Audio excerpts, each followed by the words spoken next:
Hello, and welcome back to the Thought Cloud podcast. The goal of this conversation is to uncover a hidden gem that can inspire others along their academic journey. Our guest today is Anushka Bindra. Anushka was recently accepted into Brown's class of 2026, where she will be attending in the fall in her first semester. She is an international student currently based out of New Delhi, and she has done a tremendous amount of things during her high school to get her to this position. And we're super excited to dig in to see everything that she's done, what she hopes to do in the future, and hear her advice for those who are going through this similar path as her. So Anushka, thank you so much for jumping on. I'm super excited to chat with you. Hi, thank you for having me on today. I am super excited to talk to you as well.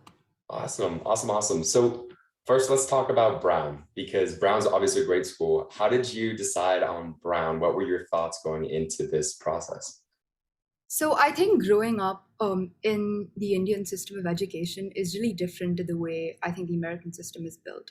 So I think most of the US goes on A's and B's. You have grade boundaries, you hit a certain grade and you get an A, a B, a C, or D.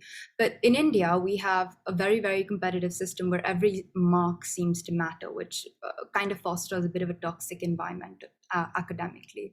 So a lot of universities in India, mainly all the public universities, have cutoffs that are 99% or 100%. So, for example, you cannot apply unless you have a 99 or 100. So I feel like that really shifts the purpose from learning and makes it overly competitive and toxic. So I think growing up in a system that's so overly structured, I sought after Brown, that's an open curriculum and focuses more on the learning process more than actually competition. So Brown focuses more on collaboration, which I think is going to help me in the real world as opposed to such a toxic or competitive working environment. Yeah, definitely. And I've heard a lot about what it's like studying over there, how competitive it is as a high school student. What's the name of the big test that you take over there? Like, we have the ACT, SAT. You guys have what is the name of that? So of course, the American education system is built for the American college admissions process, whereas the Indian system is not built to adhere to the American college requirements. So we don't have SAT, ACT, APs, anything ingrained into our curriculum. We have the ICSE and CBSE board examinations. Okay. And on top of that, we international applicants need to do SAT, ACT, APs, SAT test subjects on our own time. Gotcha. So we have the board exams, which are very, very competitive in grades 10 and 12. They're all India examinations and only happen once a year. So essentially, you spend the entire year focusing on this one examination. And between 10th and 12th and 11th, you do APs, ACT, SAT, studying on your own time using internet resources or online teachers, etc. Wow. So you're doing that on your own time in addition to the curriculum that you have to perform very highly in to be Get your basic successful. grade. Yeah, get your basic grade. That's unbelievable. And so do you find a lot of kids moving from the Indian system of education to the American system of education? Is that a pattern that you see, or do you see individuals really like that competition side of things and continue to stay with it for those reasons? So I think that competition is, of course, not just an Indian education system thing. Of course, we have colleges that are incredibly competitive in the US as well. I chose Brown in particular because it focuses more on collaboration. But I did successfully apply to schools like Carnegie Mellon or Swarthmore that are also known to be extremely competitive. I think the Indian system in particular, which focuses on like a single mark, which is on 1 to 100, makes it particularly toxic, because when you have a GPA, it takes internal assessments, you have class projects, you have participation, things like that. Yeah. But for us, it's one single exam. Right. So this one exam, this one paper determines your entire grade. Wow. That's That is unbelievable. That's very stressful. I can't even imagine what that would be like, honestly. Unless you lived through it, I'm sure you just wouldn't have an idea, but you did it. So you decided to come to Brown. And what are you going to be studying at Brown? I applied as a history student, but I plan to make use of the open curriculum and probably do economics and political science. Oh, very cool. Would that be like a double major, or are you considering? Okay, yeah, very cool. And where did this passion for history and economics and political science, where did these all kind of come to be? I think all of them are very multifaceted and interconnected subjects. So, history fascinates me in particular because of its influence on pop culture, legislation, like genuinely every aspect of um, our living. And I feel like economics and political science would probably help me for where I want to end up in life. I want to do either public policy or I want to do law.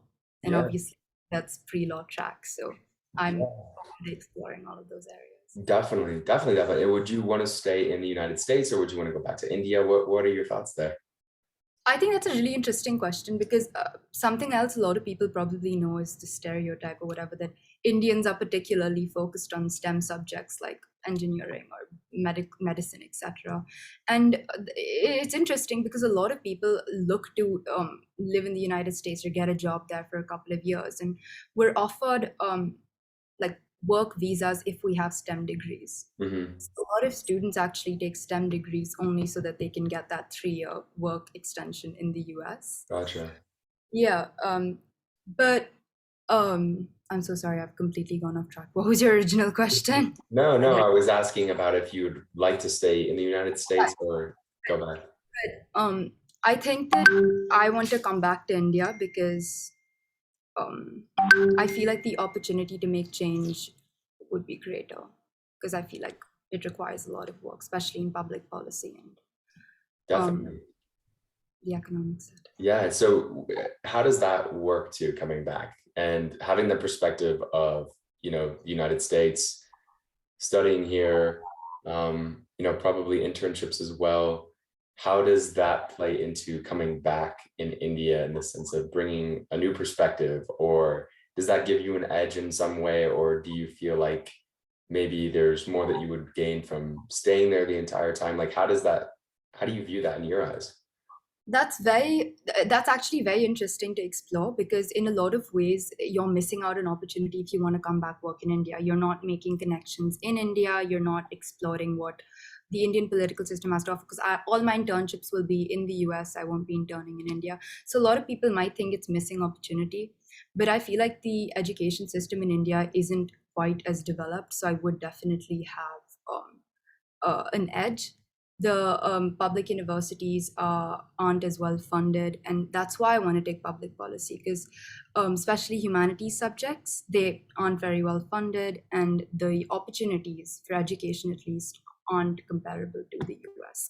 So while I think studying in the US is a smart option, I think coming back to India and using that knowledge to actually um, make change is smart for me personally. Definitely, definitely. No, that's exciting. I bet you're super excited to go and experience everything in these 4 years and really dig into it. I want to touch on kind of how you were able to get into this position that is setting you up for what you hope to accomplish.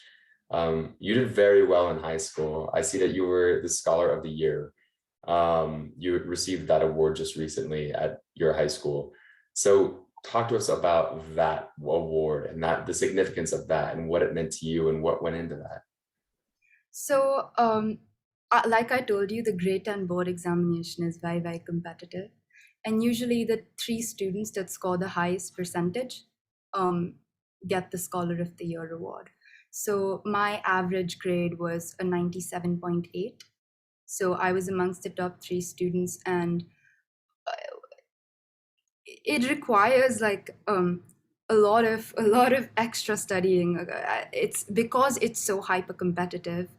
We used to actually have like tuition centers after school, so you'd spend like 7 hours in school and then you drive half an hour to a center to study there for 5 to 6 hours, Oh my and goodness. then you go back home at around 9:30, 10. So I remember studying for like 12, 13 hours a day. I'd sometimes study in the bus as well. And honestly, this is probably just my experience because I was really intimidated by the big board examination. So I studied whenever I had free time. Mhm. I'm also an athlete. So I was training six times a week. So I was studying on my way to the stadium or back. And yeah, a lot of mock tests before the big examinations from these tuition centers, Wow. and a lot of late nights. Wow. Yeah, no, I can't even imagine. And so what kind of athletics did you do? Right. So I did high jump and triple jump. Um, but high jump is my main event. I was state champion for 5 years, and I made it to nationals where I ranked fourth all India. So for Wow. my category, I was fourth best. Wow. In India. And that was the same year. That was during high school, same years when I had to study for board exams and my finals. Oh So my that was goodness. a bit of a Oh tough. my goodness. How did you balance this time? I mean, that is just so much time to be an excellent athlete and to be an excellent student. That's a very hard goal to accomplish. You primarily see one or the other. How did you do all of this in 24 hours a day? So I feel like this is a terrible answer, and I probably shouldn't give out this advice. But my sleep schedule was terrible. Like I was, my sleep schedule was not good, and I cut out a lot of social media time. So I didn't have Instagram or Snapchat or anything for like 8 months. And that was really hard to do actually, because I know it sounds silly, but we're so dependent now. Like imagine not having Instagram for 8 months. Right. So I remember in 10th grade, I deleted like Instagram and Snapchat for like months at a time and would just tune it all out so I could focus on track and my academics. Because I tend to get like easily distracted. Right. So I thought the best option was completely going off it. Yeah. No, that's a great. I spent plenty of time off of social media myself. And I had just recently got an account back this year, I want to say, but it is refreshing to be off of it and not feel subject to its burden and focus on what you need to focus on. For you to do that at your age, I mean, that's impressive. That's because that is, and you're not too much younger than me, couple of years, but even, around that age, the presence of social media is so much more pronounced than even it was at my age, which is unbelievable. So you were able to excel very highly in track and field. You were able to excel in your academics. You took time off of social media in order to do these things. And that takes a lot of discipline. Your immediate group of friends and colleagues, did you find that that level of discipline was there in a lot of them, or was it pretty clear when it was lacking? I'm asking this because this competitive environment of school primarily seems to be a big driving force in the high school minds of students in India. And I'm wanting to understand that more. Is everyone as disciplined as yourself, or do you find that it's clear when people aren't? So I wasn't particularly disciplined either. I think it sounds a lot scarier, a lot more stressful than it is, or maybe it's just because I'm in that system and used to it. I remember ninth grade, my grades weren't too good, and it didn't seem like I'd be heading to an Ivy or a top 20 college. Mhm. I While I was heading to a track recruitment retreat, I met with a bus accident, and I was left pretty um, shaken after that emotionally as well. So my grades weren't too good, and not because of that accident, but I had a lot of other things going on socially and everything. So ninth grade was not a good year for me. I think 10th is when I looked at my grades and decided that I'm I feel like I can do a lot better than this, and Mhm. then I went into a hyper discipline mode to prove to myself that I can do better than getting B's or Right. yeah. Right. And I guess with that being said, like, did you find that you had peers that were on that same track as you, and just weren't as fortunate to be as successful, or was it pretty clear when somebody was maybe not applying their full self and the results would show?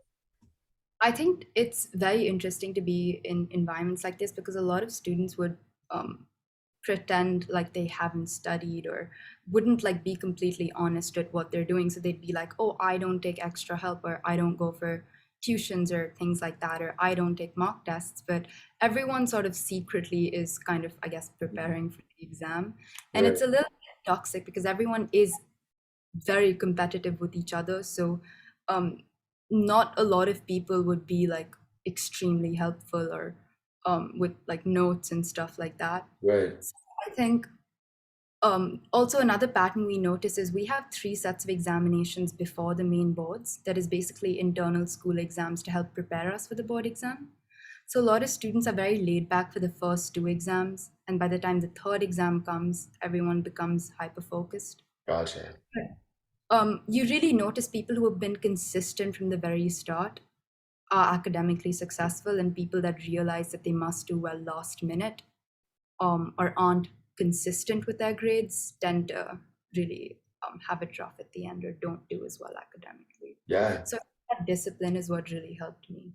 definitely. No, I think that's great advice in general. I think that the consistency and, not procrastinating or, just kind of taking it easy and then hoping that at the end it'll all work out is definitely not a great approach for anything. So yeah, it's great that you were able to have that hyper discipline and be able to apply yourself and achieve your goals. I need to add, I'm so sorry, but I am very guilty of procrastinating and starting last minute. Oh, you And are. I am, and I have done that. But see, that year was particularly successful because I made an active attempt not to do that. What So helped you not procrastinate so much? that year, because I was really terrified of not meeting my goal. So my counselor, like we have, of course, guidance counselors and stuff like that.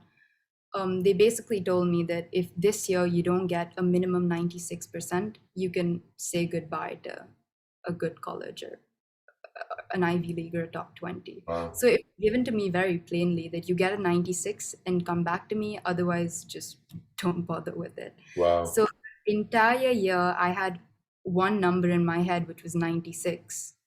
And that entire year I worked toward getting that 96. And I think that number is what was in my head the entire time. Gotcha. So that's really what helped you, that specific goal that you were able to see as something tangible. I need that 96. That helped you dig into it. That's cool. That's awesome. Oh my gosh. Well, it's always a pleasure to see somebody who's able to accomplish their goals, not only academically, but also, um, in the sense of athletics as well. You've done some other really amazing things outside of academics. You founded Determined by Hope. So talk to us about this organization. What is it? What do you do? And how did you get involved in this? So my mom always, like growing up, she always took me to food drives and various things like that. She really ingrained giving back to your community into me from a young age. So I remember, like, obviously a lot of people start volunteering for college in high school, but I started going to this village near my house named Kadaipur in grade 7, where I'd essentially go there a couple of hours a week, teach the kids basic English and math, because the level of government schools is just terrible. So you'll have a 13 or 12-year-old who cannot recite the entire alphabet A to Z. So you need to really start at the very basics. So even as a seventh grader, I was teaching basic math and English. Then this sort of grew to a bigger project where we started raising funds for the village and taking multiple steps to help their everyday life. So, for example, currently we're in the works of constructing a new classroom for the local school. Wow. We are going to fund fees for certain students who aren't able to continue paying. During COVID, we had drives where we distributed masks and sanitizers, soap, sort of spoke to the villagers about basic sanitation. We did a plantation drive in another area around the village. You know what I mean, like focusing on a few basic things to raise the overall standard of living. Right. Right. That's so impressive. And to start that as a seventh grader and continue it through high school, how was that balancing with everything? I mean, adding that on top of your busy schedule, how were you able to cope? So personally, it didn't really feel like work. Like when you go there, the children start recognizing you, the villagers start recognizing you, you form very real human connections with people. I remember some of these kids aren't used to perhaps the best methods of teaching. Um, how do I they don't come from great backgrounds. A lot of them might be facing abusive parents or alcoholism at home, or some of them are in such poverty that they're working at the age of like 8 or 9 or 10 to sort of fund their parents. Most of them are kids of migrant workers. And when I say poverty, I mean true poverty. I've asked them many times, have you eaten today? They haven't had anything to eat. So it's not just teaching, it's also just getting them a small snack or something like that. Right. I think when you start forming real connections or understanding, really getting into touch with the reality of the situation, you stop looking at it like work and more as something you do for yourself. Definitely. Yeah, no, 100%. I love that. It's so admirable. And such a great example that I think so many others can learn from. And another thing really quickly that I want to touch on before we take a break is you were also a speaker, a TEDx speaker, correct? Yeah, so there was a school TEDx event, and they invited me to come for climate change, and that was a very interesting and fun thing to do for sure. Yeah, Very cool. Talk to us about that. What was your speech on? And can you find it on the internet? we could, but I can try finding it and sending you the link. But it Yeah, was you can do that after this. yeah, it was a school event. So there's a school in Noida in India, and they tied up with TEDx to sort of do a summit on climate change. They had some very cool people who played music and spoke about the environment and stuff. I personally spoke about how we took small steps in the village to make it more eco-friendly, whether it's tiny things like distributing cloth bags because there's a lot of plastic use, or making sure that the students are taught modules on recycling, or taught the basics of waste segregation, things like that. Small steps you can take to start at the grassroots. So essentially, touching on the grassroots was my message. Was your presentation? Wow, that's awesome. Was that an unbelievable experience? Would you want to do another TED Talk in the future? It was very cool, but unfortunately it was online because of COVID. So Oh, if I get to do it once more, I'd love to actually be in person and yeah. talk to a crowd, because this was a TEDx sanctioned Zoom, which they recorded and uploaded on live platforms, which was a great experience, but unfortunate. So I really hope that one day I can do it in person. Definitely. Well, we are looking forward to that day. And Anushka, we're going to take a quick little break and come right back into this. How does that sound? Great. Okay, so we are back and we were just listening to Anushka talk about all that she's been able to do in her high school time, how she was able to balance her schedule, how she was able to fit in so many impactful works throughout that busy schedule, and really what she looks forward to during her time at Brown, and the sense of collaboration and continuing to learn with others and bring her experiences back to India and make an even bigger impact. So Anushka, we're going to jump into this rapid fire round and ask you some questions. So the first question is, what is your favorite book? I'm a little biased to this because it really helped with research I was interested in, but History of Modern India by Bipin Chandra, who's history buff. Yeah. So I Talk really to us about that actually, and because I am interested in that subject. So what is this covering? History of modern India, from what time periods? Right, so it's focusing on all the major events that have led India to the political and economic state in which it is today. So it touches on things like the Indigo revolts and certain British economic policies, all the way up till recent history from 1980s, 1970s. So Wow. it's a very comprehensive book that sort of explains why India is where it is politically, economically, and socially. Interesting. And does it maintain an objective standpoint, or is it polarized in one direction or the other? Well, it's hard for me to say because I mean, of course, I agree with a lot of what's written into this, but of course it is written from an Indian perspective. So it favors India. It is written favorably to India at a lot of points, of course. But I Yes, think writing history objectively isn't possible. There's that's always an going. interesting point. Yeah. Yeah, no, cool, interesting. We'll have to check it out. Next question, who is your most influential role model? My most influential role model, probably my grandmother. Your grandmother. Very nice. Why your grandmother?